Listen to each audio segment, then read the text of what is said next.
Le ministère du Commerce et de l'Industrie, à travers le projet cadre intégré, a une vision stratégique du commerce comme outil de croissance économique, pourvoyeur d'emplois et de revenus, à la fois pour les producteurs du monde rural et les opérateurs économiques.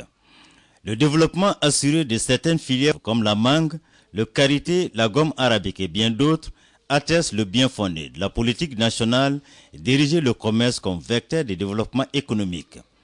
Ces filières qui font la fierté du pays sur les marchés internationaux portent la marque du ministère du Commerce et de l'Industrie grâce au projet cadre intégré. La réunion du comité de pilotage du cadre intégré renforcé et de l'aide pour le commerce au titre du premier semestre 2015 s'est tenue le 7 septembre dernier dans la salle de conférence du ministère du Commerce et de l'Industrie sous la haute présence du ministre de tutelle. Le projet cadre intégré mobilise au regard de la portée et de la pertinence de ces programmes.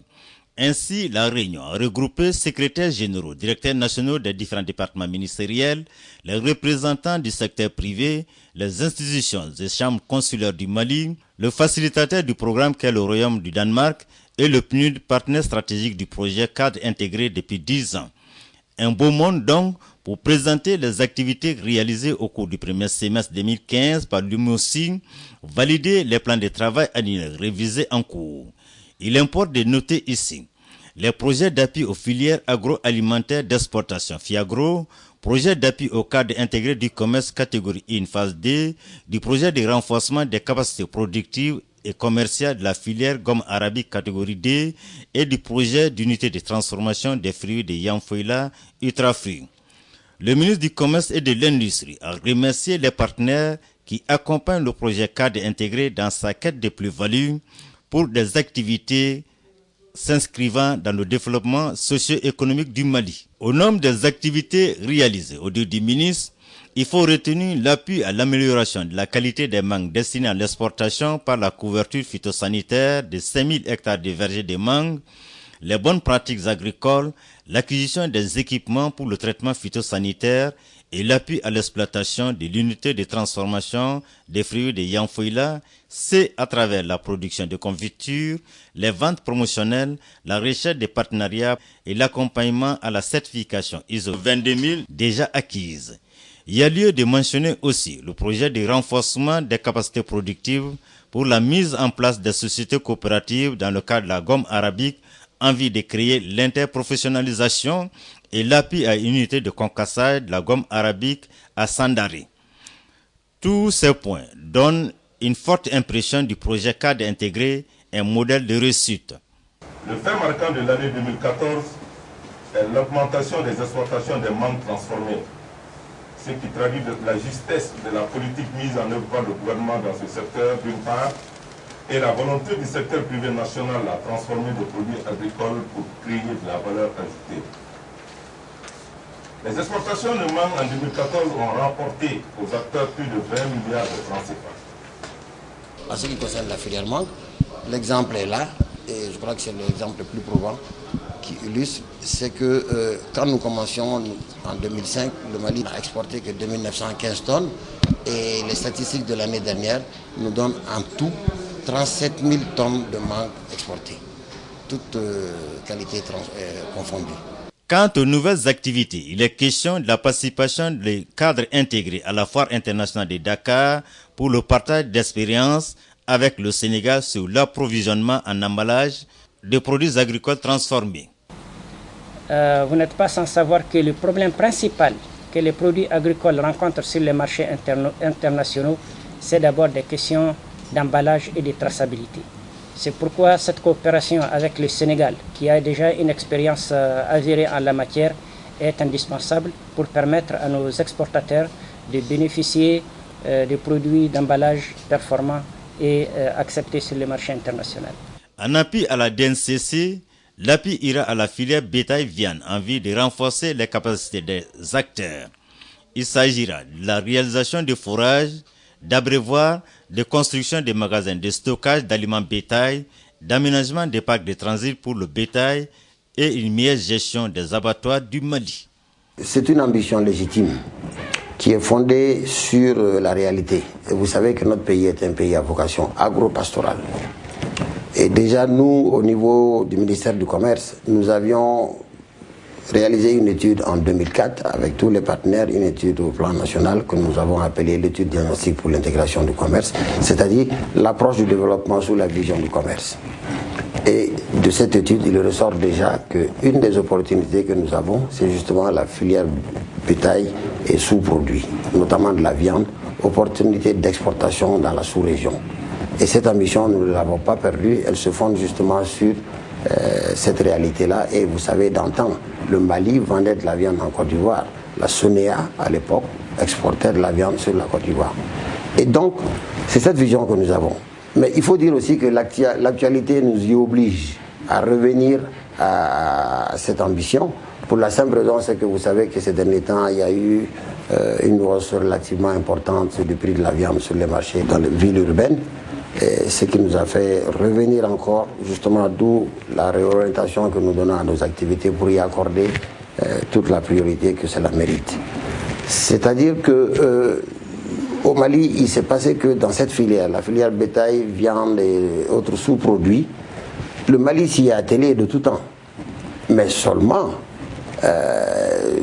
l'approche, c'est que beaucoup a été fait dans la santé animale, beaucoup a été fait dans l'amélioration génétique, mais on n'a pas pris en compte, on n'a pas intégré l'aspect marché, l'aspect commerce. Et c'est ça justement le rôle du cadre intégré, c'est de faire en sorte que, c'est pourquoi nous sommes présents dans le CSLB, que nous soyons en cohérence avec les objectifs de tous les autres secteurs ou filières.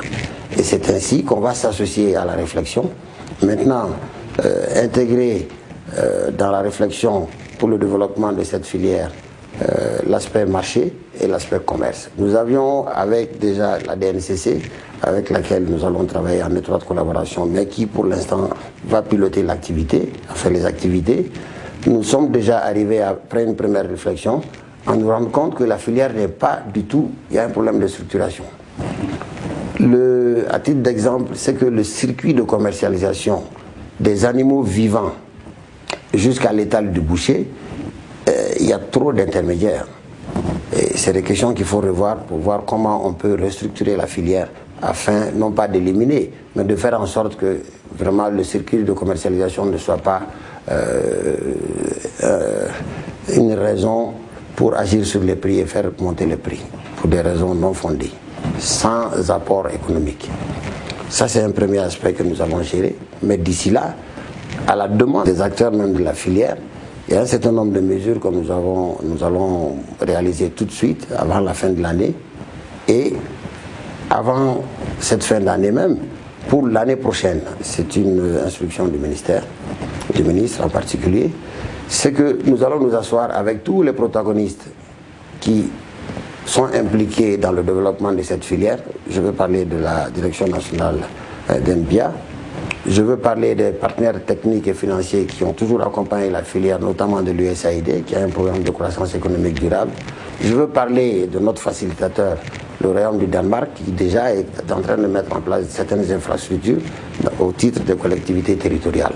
Donc il s'agira maintenant de s'asseoir avec tout ceci pour pouvoir sortir une stratégie qui intègre la dimension commerce, la dimension marché, pour que, à terme, et croyez-moi, à moyen terme déjà, le Mali puisse répondre à l'ambition que nous avions, c'était d'exporter la viande dans les pays limitrophes, au moins, en tout cas dans la sous-région.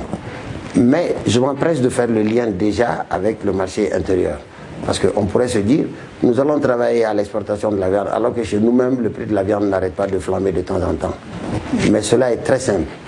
Nous allons prendre certainement des mesures d'accompagnement qui feront que la baisse du prix de la viande va d'abord se ressentir au niveau national. Donc l'offre sera de telle sorte qu'au niveau national, la viande reviendra moins chère qu'à l'accoutumée. Concrètement, comment le Mali va s'y prendre pour exporter? Ce qu'il faut regretter, déplorer, c'est que nos exportations portent surtout sur les animaux vivants, sur pied, sans valeur ajoutée, ce qui n'est pas du tout à notre avantage. Nous avons la vision d'exporter la viande et les cuirs et peaux. Et pour cela, les mesures que nous prendrons, les actions que nous allons mener, sont des actions qui auront des retombées sur le marché intérieur. C'est ce que je vous ai dit. La qualité de la viande, l'offre en qualité et en quantité sera de sorte que sur le marché national, nous aurons la viande à moindre coût et nous ne risquerons pas de temps en temps des flambées de prix de la viande. Et sur ce plan-là, la DNCC est en train de travailler d'arrache-pied et nous-mêmes nous y apporterons notre contribution dans ce sens-là. Maintenant, en ce qui concerne l'exportation, tout le monde sait que le Mali est le pays essentiellement à vocation pastorale dans notre sous-région. Et que c'est cette opportunité, cet avantage comparatif que nous allons nous efforcer à traduire en avantage, si vous voulez, compétitif. En tout cas, pour nous rendre compétitifs et saisir ces opportunités. Enfin, le cadre intégré va contribuer à l'organisation de la participation du Mali à la 9e conférence mondiale sur le carité prévue à Bamako au premier trimestre 2016, la recherche des financements pour la création de 3 agences de développement local avec l'appui de Keep School International. C'est un des résultats que nous avons obtenus lors de notre participation à l'exposition universelle de Milan qui est toujours en cours mais qui s'achève bientôt en fin octobre. C'est un réseau que nous avons découvert à travers les instances dirigeantes du cadre intégré et avec lesquelles nous avons déjà travaillé sur les questions, qui a pour mission, vocation de mettre en place des agences de développement local, si vous voulez, au niveau communal. Et les expériences qui nous ont été comptées et que nous-mêmes nous avons constatées, c'est surtout en Amérique latine, 2 seulement en Afrique, une en Afrique de l'Ouest avec le Sénégal qui a démarré il y a seulement 2 ou 3 ans, et puis une autre expérience en Égypte. Le Mali sera, je crois, le 3e pays africain et le 2e dans la sous-région ouest africaine.